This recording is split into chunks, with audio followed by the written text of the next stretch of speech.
इकडे तिकडे पोस्टल मतमोजणीमध्ये शिवसेना सध्या आघाडीवर असल्याचं चित्र पाहायला मिळतंय। रायगडमधली अपडेट सध्या आपण पाहतोय तर भोसरीचे माजी आमदार विलास लांडेंची मुलगी विनया सुधीर सुद्धा आघाडीवर असल्याचं पाहायला मिळते। नागोठणे जिल्हा परिषद मतदारसंघात शिवसेनेचे उमेदवार सध्या आघाडीवर आहेत। अनेक ठिकाणचे कल आता हाती येतात। शिरूरमध्ये भाजपचे राजेंद्र गावडे सध्या आघाडीवर आहेत। पोस्टल मतमोजणी झालेली आहे। राष्ट्रवादीचे विनोद तांबे सुद्धा आघाडीवर असल्याचं पाहायला मिळतं। खासदार संदीपान भुमरेंचे पुतणे शिवराज भुमरे हे आघाडीवर। सध्या राज्यभरातले अपडेट्स आपल्यापर्यंत पोहोचतात। आंबेगाव तालुक्यामध्ये विवेक वळसे पाटील आघाडीवर आहेत। रायगडमध्ये पोस्टल मतमोजणीमध्ये शिवसेना आघाडीवर असल्याचं पाहायला मिळते। अनेक ठिकाणी आता पोस्टल मतमोजणी पूर्ण झाली आणि त्याचे कल सध्या आपण पाहतोय। अनेक ठिकाणी भाजपा सध्या आघाडीवर असल्याचं चित्र पाहायला मिळते। नागोठणेमध्ये शिवसेनेचे उमेदवार आघाडीवर आहेत।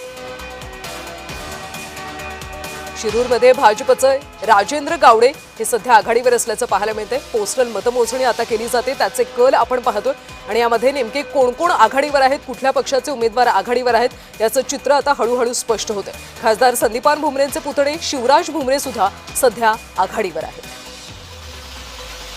आंबेगाव तालुक्यामध्ये विवेक वळसे पाटील हे आघाडीवर आहेत। अनेक ठिकाणी दिग्गजांची प्रतिष्ठा पणाला लागल्याचं पाहायला मिळते।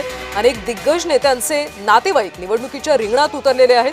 जिल्हा परिषद पंचायत समितींच्या निवडणुकीच्या रिंगणात उतरलेले आहेत, त्यामुळे त्यांना यंदा विजय मिळतो का, विजयाचा गुलाल ते उधळू शकतात का हे पाहणं महत्त्वाचं आहे। नागोठणेमध्ये शिवसेनेचे उमेदवार आघाडीवर असल्याचं पाहायला मिळतं। शिरूर भाजपचे राजेंद्र गावडे आघाडीवर आहेत, तर म्हासळामध्ये राष्ट्रवादीचे लहू म्हात्रे विजयी झाल्याचं कळतंय। महत्त्वाची अपडेट सध्या आपण पाहतो। म्हासळा पंचायत समितीच्या खरसई गणातून राष्ट्रवादीचे लहू म्हात्रे हे विजयी झालेत। सध्या आता निकाल सुद्धा समोर येत आहेत। लहू म्हात्रे हे विजयी झाल्याचं पाहायला मिळते। ते राष्ट्रवादीचे उमेदवार होते, त्यांच्यासमोर सुद्धा अनेक दिग्गज निवडणुकीच्या रिंगणात होते, मात्र लहू म्हात्रे आता विजयी झाल्याचं पाहायला मिळते। राष्ट्रवादीला अनेक ठिकाणी सहानुभूती मिळते असं चित्र पाहायला मिळते। म्हाळसा पंचायत समितीच्या खरसई भागामध्ये लहू म्हात्रे आता विजयी झाल्याचं पाहायला मिळतं। अनेक ठिकाणी सध्या निकाल सुद्धा आता समोर येताना पाहायला मिळत आहेत आणि हे सध्या आपण पाहतोय।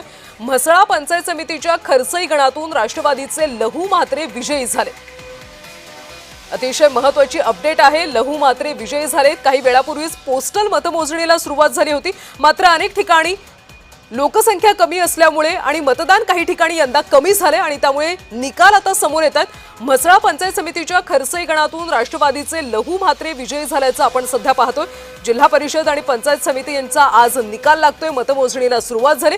पोस्टल मतमोजणी सुरुवातीला झाली, तर काही ठिकाणी आता निकाल सुद्धा